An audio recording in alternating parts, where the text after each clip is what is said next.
반갑습니다. 공사부입니다. 오늘은요, 히틀러와 만자에 관련되는, 히틀러는 왜 불교의 상징인 만자를 나치당의 상징으로 사용했는가에 대한 이야기를 해보도록 하겠습니다.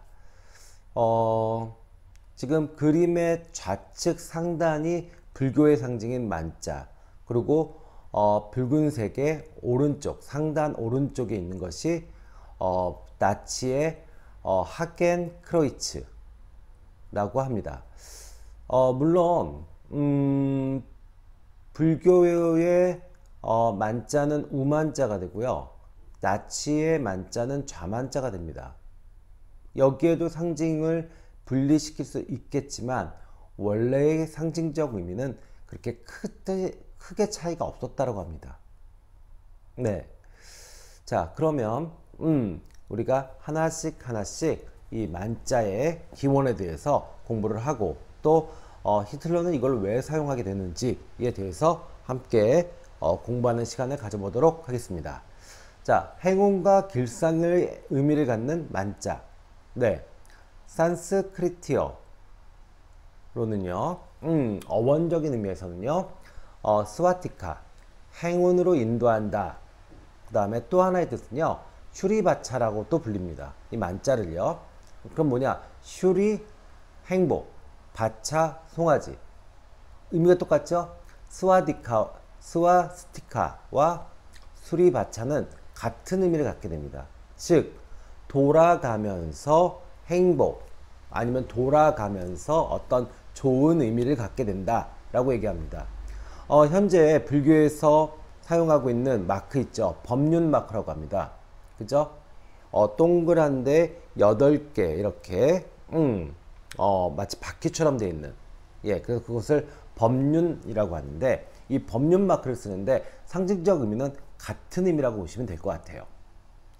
그러면 이 만자는 과연 어디서부터 시작했는가 라고 하면, 일단은 기원은 신두교에서 잡을 수 있을 것 같아요. 신두교의 최고의 신 중에 하나, 비슈누의 화신, 크리슈나의 가슴에 난 털이 소용돌이 치는 모양을 형상화했다. 그래서 이것은 상서로운 조짐이다 라고 어떤 그때 다들 이야기를 했던 것 같아요. 그래서 그걸 상징으로 잡았던 것 같아요. 신두교에는 세 신이 있죠. 그죠? 브라흐마, 시바, 그 다음에 비슈누. 브라흐마는 창조의 신이고요. 그리고 비슈누는 유지와 보존의 신입니다. 그리고 시바는 파괴의 신이죠. 재밌게도 신두교에는 지금 힘을 쓰고 있는 종파는 시바파와 비슈누파, 이게 두 파로 나눠집니다. 창조를 했던 브라흐마는 약간 뒷방으로 밀려나 있는 상황입니다. 자, 이렇게 돼요. 그래서 이 지금 기원을 찾자면은 힌두교에서 찾을 수 있다. 그러면 신두교에서 시작해서 자이나교, 그 다음에 불교, 그 다음에 또 이슬람에서도 발견되었다라고 얘기를 합니다. 심지어는요, 그리스 정교회의 교회의 어떤 그 바닥, 아니면 교회에서 뭐 십자가 상징, 지금 그 그림에 나와 있죠? 십자가 상징에도 이 만자는 사용된 걸로 지금 발견되고 있습니다. 재밌게도 아프리카 인디언의 장식에도 이 만자가 사용된 것으로 확인되고 있어요.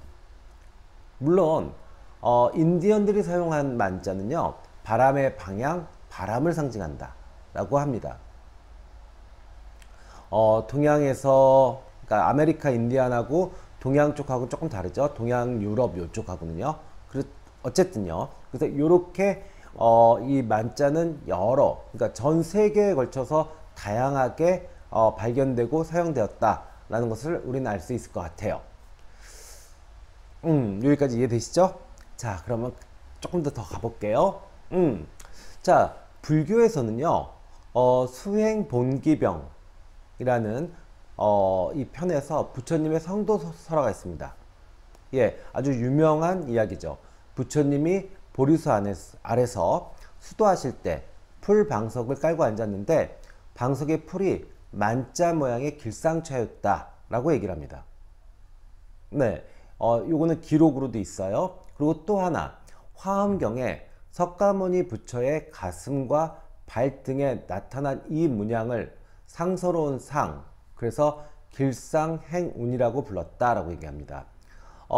부처님의 모습을 표현한 뭐 32가지의 표현인가요? 그 중에 하나입니다, 이게. 그래서 화엄경에 나오는 내용입니다. 그래서 이것을 이렇게 만자로, 만자가 역사적으로 이렇게 표현되는 근원을 찾을 수 있는 어떤 문서가 화엄경에 있다. 이 정도만 알고 계시면 될 것 같아요. 자, 그러면 만자는 아까 산스크리트어에서는 행운, 그리고 뭐 행운으로 이끄는 뭐 송아지 뭐 이렇게 표현을 했다고 하는데, 그러면 그 근원적으로 들어갔을 때 만자는 어떤 상징을 가질까요? 뭐가 느껴지세요?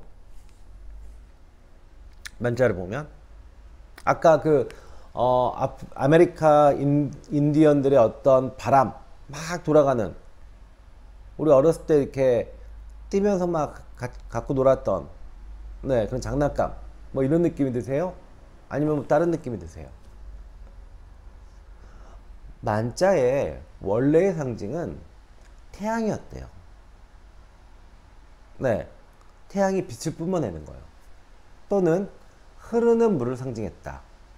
그리고 태양이 빛을 뿜어내는 것에서 영감을 얻은 신령한 빛을 상징한다 라고도 이야기를 했습니다. 그러면 이런 상징물을 과연 누가 처음 썼을까 라고 한다 그러면요, 고대 인도를 지배한 아리아인들이 이것을 상징으로 사용하기 시작했습니다. 그래서 이 아리아인들은 아시리아, 그리스, 로마, 중국 등으로 퍼져나가게 됩니다. 대단한 민족이었죠. 예, 고대의 영토를 그렇게 확 펼쳐나가는 겁니다. 네, 자, 그럼 여기까지 이해가 되셨을 거예요. 자, 원래의 상징의 의미는 태양을 상징하거나 신령한 빛을 상징한다. 그리고 이것은 아리아인의 상징이다. 그래서 아리아인이 인도를 중심으로 하는 민족이기 때문에 신두교라든지 자이나교라든지 이런 다양한 불교까지요, 영향을 미칠 수밖에 없었다. 그러니까 그 영향력 하에 있는 네, 그 종교들에서는 다양하게 이 만자의 상징이 나올 수밖에 없다. 그리고 어떤 근원적인 어원적인 뜻은 스와디카, 행운으로 인도한다. 튜리, 바차, 행복, 송아지, 행복으로 이끄는 송아지다 라고도 불린다 라고 했어요. 그래서 이것은 단지 그냥 어떤 동양적 그 사상과 종교, 그러니까 뭐 힌두교, 자이나교, 불교가 아니라 이슬람에서도 발견됐고, 그 다음에 그리스에서도 발견되고, 이렇게 다양하게 발견이 됐다. 이렇게 정리할 수 있을 것 같아요. 오케이, 자, 여기까지예요. 자, 그러면 히틀러는 왜 그러면 이 만자를 끌고 들어왔느냐? 썰은 되게 다양합니다. 그래서 히틀러의 나치당은 국가사회주의당이라고 그래요. 그래서 이것은 국가와 사회 모두가 S가 들어가기 때문에 앞글자 S를 겹쳐서 이렇게 대칭을 시켜가지고 갈고리 모양의 십자가를 만들었다라는 설도 있습니다. 예, 이 썰 하나예요. 자, 그 다음에 두 번째 썰은요, 나치당이 창당할 때 그 주된 세력 중에 하나가 신비주의 단체인 툴레회라고 있어요. 지금 음모론의 어떤 그 뭐 프리메이슨이라든지 일루미나이트와 연계되는 조직이에요. 이거는 뭐 기회가 되면 나중에 또 한번 이야기를 할게요. 그래서 그 툴레회의 영향으로 하겐 크로이츠가 만들어졌다라는 설도 있습니다. 요거는 또 재밌는 건 기록이 남아있기도 해요.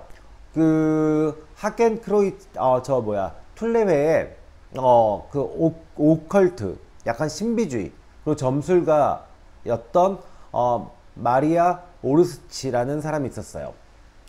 그녀는 꿈에서 리그베다를 받았다. 리그베다를 공부해라. 베다가 뭐예요? 힌두교의 성전이잖아요. 그죠? 베다. 그래서 리그베다를 숭배하는 사람이었습니다. 그래서 힌두교의 영향을 받은 것으로 우리는 확인할 수 있을 것 같아요. 그리고 실제로 히틀러는 마리아 오르스치의 점괘를 대단히 신뢰했다고 합니다. 그래서 썰은 또 하나의 썰은 신비주의 단체인 툴레회의 마리아 오르스치의 영향을 받아서 이 만자가 나치당의 상징이 되었다라는 설도 있습니다. 근데 여기서 조금 마리아 오르스치에 대해서 신뢰를 했다 하더라도 히틀러가 보통 인물이 아닌데 이렇게 아주 중요한 나치당의 상징을 그녀한테 그냥 쉽게 맡겼을까요? 저는 그렇게 안 보는데요. 네. 실제로 히틀러는 화가가 꿈이었어요. 예, 그래서 대단히 미적 감각이 뛰어난 것으로 알려져 있습니다. 실제 히틀러가 그린 이 만자를 형상화한 군인의 신발, 그 도안이 있어요. 히틀러만 아니라면은 정말 대단한 예술작품이라고 평가받을 만한 작품이에요. 이렇게 예민한 감각과 미적 어떤 그 상징에 대해서 뛰어난 통찰력을 갖고 있었던 히틀러. 실제로 히틀러는요, 세계 2차 대전에 독일군의 군복을 휴고 보스에게 맡기기도 했습니다. 네. 그래서 세계 2차 대전에 이 독일군들의 군복은 대단히 멋있죠. 그죠? 뭐 군복 때문에 군대 지원이 늘었다는 기록도 있고 또 뭐 그런 얘기도 있습니다. 이랬던 히틀러가 아무리 신비주의 단체 영향을 받고 뭔가 했다고 하더라도 아니면 뭐 그냥 S 2개 붙여가지고 돌려봐 그러면 이게 이렇게 갈고리 모양의 십자가가 만들어질 거야 그럼 이거 우리 쓰자 이렇게 했을까요? 저는 그렇게 안 보고요, 오히려 정치적 배경에서 그것을 찾고 싶어요. 무슨 얘기냐고요? 자, 정치적 배경으로 좀 갈게요. 자, 히틀러는 아리안족인 것을 강조했습니다. 우리는 위대한 아리안족이다. 그래서 어떻게 해요? 독일 내에 유대인들을 없애버려라 라고 이야기를 했습니다. 그럼 거기에 정치적인 이유는 뭐가 있었을까요? 그냥 즉흥적으로 그 수많은 사람들을 죽였을까요? 그건 아닐 겁니다. 자, 역사적으로요, 이자 받는 것을 금기시하는 카톨릭과 개신교, 그러니까 예수님이 나타나셔서 복음을 전파하시면서 만들어졌던 카톨릭과 개신교에서는 이자 받는 것을 금기시하고 터부시했습니다. 그러나 구약 중심의 유대교는 내세의 성공을 중시하는 사상이 있었습니다. 그래서 그들은 이 이자 받는 것에, 금융 사업을 하는 것에 어떤 뭐 그렇게 꺼리낌이 없었어요. 그래서 이 세계 경제가 발전함에 따라 유태인들은 그 다음에 금융시장을 장악하기 시작하면서 막대한 부를 갖게 됩니다. 실제로 그 당시 1차 세계대전이 패망하고 나서 히틀러와 독일 국민들은 독일의 패망의 원인을 유태인들, 특히나 금융 자본을 가지고 있는 유태인들이 독일의 패망의 원인이다라고 생각했었어요. 왜 그랬냐고요? 독일은 실제로 큰 전투에 져서 세계 1차 대전을 패망한 것도 아니고 베를린이 함락당해서 이 1차 대전을 진 것도 아닙니다. 단지 돈이 없었어요. 계속 전쟁을 치를 돈이 없었어요. 근데 이 돈을 대줘야 될 유태인들이 연합군 편을 들었던 거 아닌가. 그래서 심지어는 이 유태인들, 독일 내에 있는 유태인들이 연합군, 그러니까 미국, 영국, 프랑스 연합군에게 우리 독일을 팔아먹었다 라고도 생각을 했습니다. 그래서 그때 뭐 배후 중상설이라는 이야기도 있었어요. 네, 이렇게 실제로 가만히 냅둬도 사실은 독일인, 그러니까 아리안족이라고 이야기하는 독일인과 유태인, 거기다 유태인들은 또 선민사상도 있잖아요. 우리는 그 유일신의 어떤 선택받은 민족이다. 예, 이런 유태인과 그 이 아리안족, 실제로 게르만족이죠. 예, 이 같이 공존하면서 반목과 질시가 컸었어요. 네, 그래서 히틀러는 그들의 자본과 그리고 어떤 그 이 아리안족이 가지고 있었던 어떤 분노들, 그러니까 유태인들의 자본을 가지고 오고, 그 다음에 이 그 아리안족, 게르만족 국민들의 어떤 분노를 표출할 대상으로, 그리고 단합할 대상으로 타겟을 잡은 것이 유태인 학살로 이어집니다. 아까 제가 말씀드렸어요. 히틀러는 미적 감각이나 상징에 대해서 상당히 이 높은 식견과 안목을 갖고 있다고요. 그러면 유태인들이 십자가와 성경을 가지고 유일신의 선택을 받은 선민의식을 강조했어요. 근데 그들을 물리치려면 우리도 그만큼 어떤 역사적 정당성이나 명분이 있어야 된다는 거죠. 그러다 보니 게르만족을 강조한 게 아니라 아리안족을 강조하게 됩니다. 네, 그래서 그 고대 아리아인들의 상징인 만자를 가지고 와서 상징물로 쓰게 되는 거죠. 이해되시죠? 실제로 그냥 이 아리안족은 유럽 어족에 딸린 인종을 통틀어 말하는 것이다 라고 표현이 되어 있습니다. 인도 유럽 어족에 딸린 인종을 통틀어 말하는 것이고, 게르만족은 아리안족에 딸려 있는 백색 인종이다, 그리고 독일 민족이다 라고 얘기를 합니다. 역사적 이 명분이 더 좀 설득력이 있지 않나요? 네. 자, 그래요.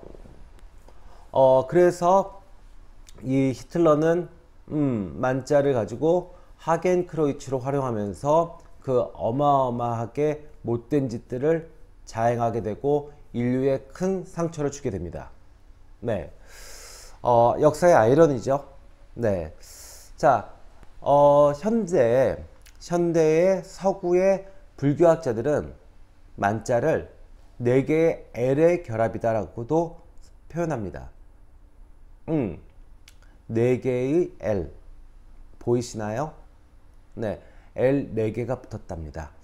자, 생명, life, 광명, light, 자비, love, 자유, liberty. 네, 이렇게 해서 만자를 현대적으로 해석하고 거기에 의미를 두려고 하는 노력도 있습니다. 자, 정리 좀 할게요. 아주 신성하고 아주 길상한 의미의 만자는 히틀러의 어떤 그 야망에 의해서 하겐크로이츠가 돼서 많은 사람들을 상처를 주고 죽음으로 몰았던 그 나치 땅의 문양이 되기도 했습니다. 그러나 원형 그 자체는 변하지 않은 것 같아요. 그래서 지금 새로운 해석으로 하는 생명과 광명과 자비와 자유를 상징하는 4개의 L자로의 해석도 상당히 매력 있는 것 같습니다. 네, 궁금한 점이 좀 풀리셨나요? 네, 다음에도 이렇게 저거 왜 저렇지? 이거랑 왜 같지? 이런 것이 있으면 제가 또 준비해서 찾아뵙도록 하겠습니다. 지금까지 공사부였습니다. 감사합니다.